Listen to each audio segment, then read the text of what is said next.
फवाद साहब, लेकिन जरा थोड़ा सा शुरू में सुन लीजिएगा जो मैं फेक न्यूज के बारे में जो दुनिया क्या कह रही है, मैं आपको शुरू से करूंगा। जो यूएन की जानिब से एक हैंडबुक जारी की गई 2018 में, वो हैंडबुक ये कहती है कि फेक न्यूज को इस्तेमाल किया जाता है जर्नलिस्ट को और जर्नलिज्म को डिस्क्रेडिट करने के लिए।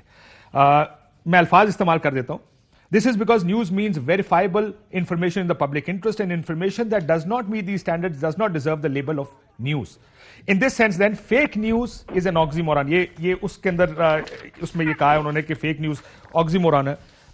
इससे आगे वो कहते हैं कि वेपनाइज किया जा रहा है इस चीज को, यानी वेपनाइज कर दिया गया है कि फेक न्यूज को इस्तेमाल करके कि वेपनाइज कर रहे हैं कि वो इस्तेमाल हो सहाफत को डिस्क्रेडिट करने के लिए। मैं अल्फाज, it has become an emotional weaponized term used to undermine and discredit journalism.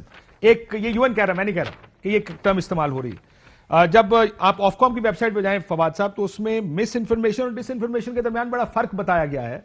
वो जो नियतन अगर एक कैंपेन चलाई जाए, उसमें भी उन्होंने डोमेन आइडेंटिफाई कर दिए हैं कि इलेक्शन को मनूवर करने के लिए, किसी हेल्थ के लिए, कोविड की मिसाल दी गई, कैसे उसमें कहा गया कि चिप्स डाली जाती हैं या और लार्जली हेल्थ को अंडरमाइन करने के लिए, फाइनेंस को, स्टॉक मार्केट्स को मनूवर करने के लिए अगर इस्तेमाल हो, that is called fake news.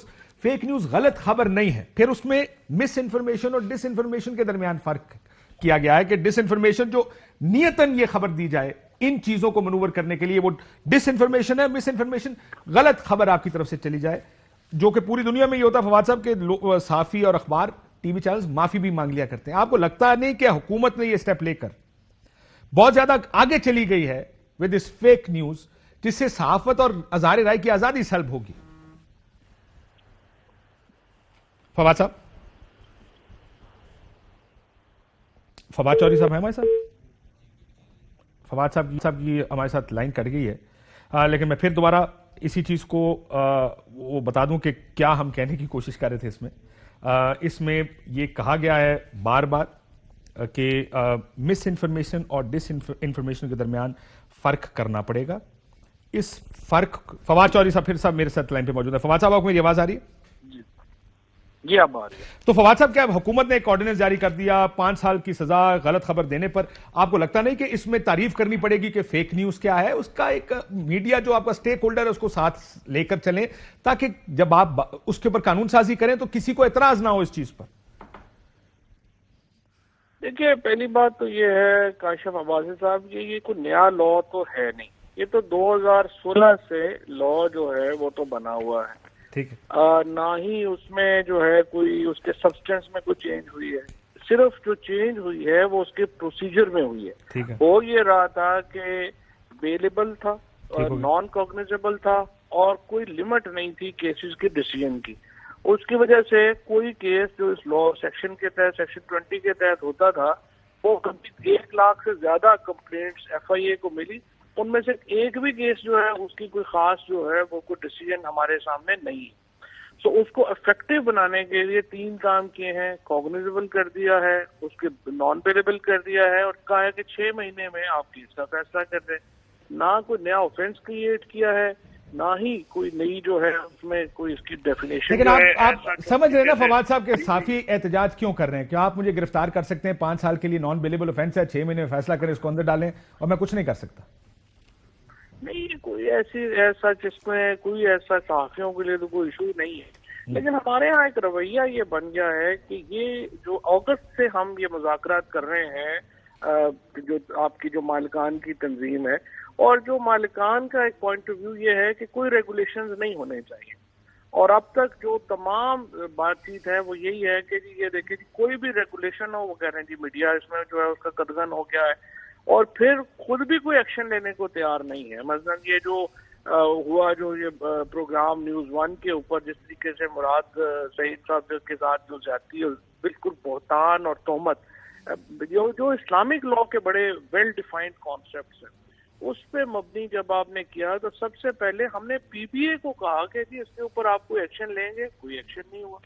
तो ना वो खुद कोई एक्शन लेने को तैयार है, ना ही वो रेगुलेशन होने को तैयार है। लेकिन फवाद साहब, ये अगर मैं आपकी बात में मानता हूं कि इस मुल्क में शायद रेगुलेशंस के अगर खिलाफ हैं भी। मेरा नहीं ख्याल है सब लोग रेगुलेशंस के खिलाफ हैं, सिर्फ ये कहते हैं कि रेगुलेट अगर करना भी है आपने तो उसको रेगुलेट ठीक तरीके से करें। अब आप जज, जूरी, एग्जीक्यूशनर, जैसा पहले आप कानून ला रहे थे कि एक आपकी बनाई कमेटी होगी, वही फैसला करेगी कि ये फेक न्यूज है, वही सजा देगी, सरकार की नुमाइंदा कमेटी होगी। उससे खौफ यह आता है कि सरकार फिर इसको इस्तेमाल कर पाएगी अपने अपने मकासद के लिए, जर्नलिस्ट को मार्जिनलाइज करने के लिए, उनको प्रेशर डालने के लिए। दैट्स वाई अगर ज्यादा ट्रांसपेरेंट प्रोसेस होगा तो किसी को क्यों प्रॉब्लम होगी इससे? यही तो प्रॉब्लम है। ये जिस तरह से अभी आपने बात की, ये बिल्कुल गलत बात है। हमने तो कभी कहा ही नहीं कि हुकूमत की बनाई हुई कमेटी होगी। सर आपका जो पिछला तो कह रहे हैं आप तो नहीं ना सर, आपने लॉ ही में, यही तो प्रॉब्लम है। ये तो डॉन अखबार ने बगैर पढ़े उसके ऊपर एडिटोरियल लिख दिया, सारे अखबारों ने उनको इश्तेहार दे दिए, ना उन्होंने पढ़ा और उसके बाद माफी भी नहीं मांगी जब पता चल गया कि ये फेक है जिसके ऊपर वो लिख रहे हैं। तो हमने क्या कहा था, हमने कहा था कि कमेटी बनाए जिसमें 50% लोग जो हैं वो पार्लियामेंट नॉमिनेट करे, 50% लोग जो हैं वो मीडिया की बॉडीज नॉमिनेट करें। और वो लोग, और आपको पता है फवाद साहब, ऐसी मीडिया की बॉडीज हैं जो सरकार के साथ चलती हैं, तो उसमें से कौन ऐसा होगा जो आप नॉमिनेट करेंगे? मुझे मैं let me honestly tell you, I have no problem with regulation. मुझे मैं बिल्कुल उस तरफ नहीं हूं जो कहता है कि रेगुलेशन नहीं होनी चाहिए, लेकिन ये डेफेमेशन को आप फेक न्यूज में मत डालें। तो बात ये है ना कि फिर वो आप डिसाइड कर लेना, क्राइटेरिया बना देंगे, ये क्राइटेरिया होगा नॉमिनेशन का। उसके लिए आपको बॉडीज के साथ बैठना पड़ेगा ना फवाद भाई। बॉडीज के साथ अगस्त से बैठ रहे हैं, अगस्त से बैठ रहे हैं, आज तक बैठ रहे हैं, वो रेगुलेशन ही नहीं चाहते। प्रॉब्लम ही ये है। यहाँ पे जो अपना आपका बन जाता है, यहाँ पे हर बंदा तो जो है वो अन्नदाता बन जाता है। वो कहते हैं कि नहीं मुझे तो कुछ छेड़ी ना। और फिर सबसे बड़ी मुसीबत जो है वो ये है कि जो यहाँ पे इस वक्त जो मीडिया ओनर्स हैं, उनकी अपनी जो है वो उन्होंने अपनी काफी तंजीमें बनाई हुई है। हम कह रहे हैं कि इलेक्ट्रॉनिक जो वर्कर्स हैं उनको आप राइट दे दें अपील का, ITN के ऊपर भी। तो ये तो अचानक प्रॉब्लम ये है कि यहाँ पे सहाफती तंजीमें जो है उस तरह की अपने वर्कर्स की तो नुमाइंदगी नहीं करती। मैंने कहा 40% सबकी प्रॉफिट में इजाफा होगा। आप बताएं, मिनिस्ट्री ऑफ इंफॉर्मेशन कह रही है, और ARY में तो सलमान इकबाल साहब जो है उन्होंने मेहरबानी की, उन्होंने खुद ही इंक्रीज कर दिया। बाकी मुझे बताएं कितनों ने इंक्रीज किया। प्रॉब्लम यह है कि मिनिस्ट्री ऑफ इंफॉर्मेशन वर्कर्स की बात कर रही है, वर्कर तंजीमें बात ही नहीं कर रही।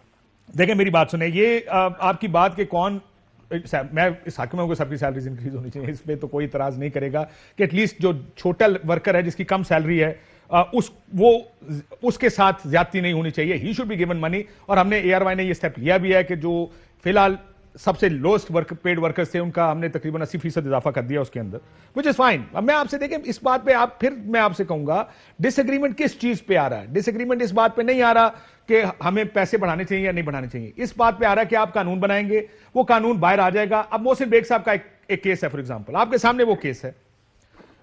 बहुत से लोग मेरे पे एक ब्लास्फेमी लगी, मैं गया FIA के पास, उन्होंने केस भी, मैंने दरखास्त ही वापस ले ली कि अगर आपने कुछ नहीं करना तो रहने देते।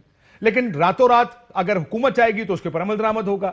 This is where the idea then becomes very toxic, कि जब आप ये कहते हैं कि यानी मैं हुकूमत की बात कर रहा हूं, जब हुकूमत कानून बनाती है उसको इतना वेग रखती है, फिर वो मिस यूज होता है कानून।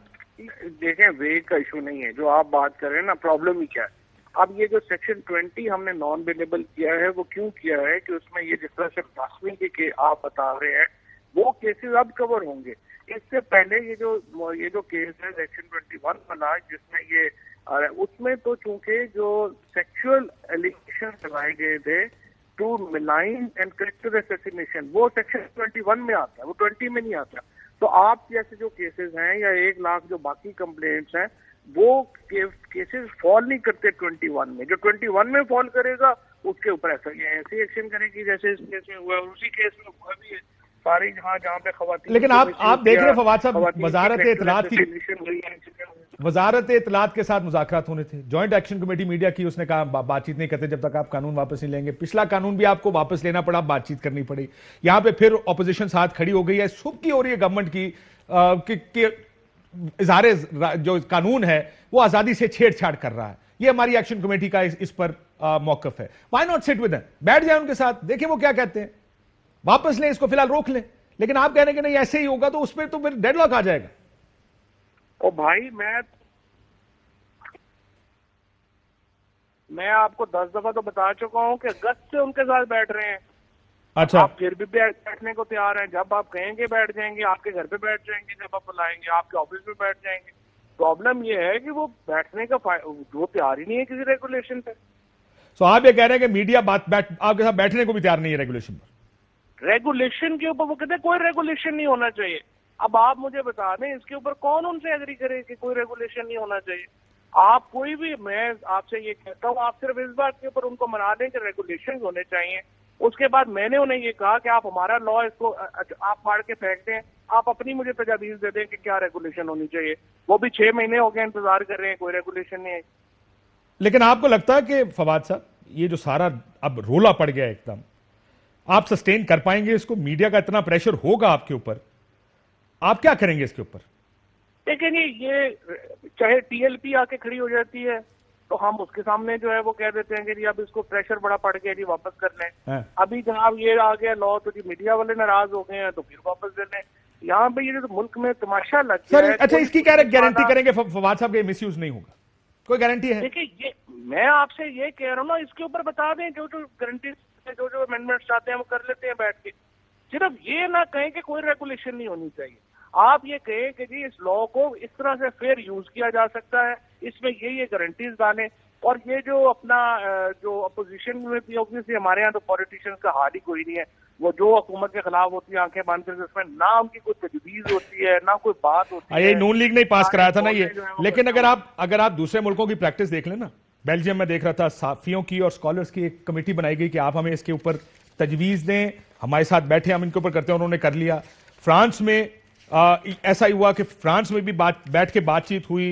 डेनमार्क में स्वीडन की तर्ज का एक सेटअप बनाया गया कि आप हमसे बात करें। आपको बैठ के बात तो फिर भी करनी पड़ेगी, लेकिन आप ये कह रहे हैं कि वो बैठता मैं आपसे 10 दफा कह रहा हूँ, आप मैं तो अगस्त से बातचीत कर रहा हूँ, नहीं बैठ रहे। आप इनको कहेंगे रेगुलेशन के ऊपर राजी हो जाए और खुद रेगुलेशन दे दें क्या होनी चाहिए, उसको बना लेते हैं।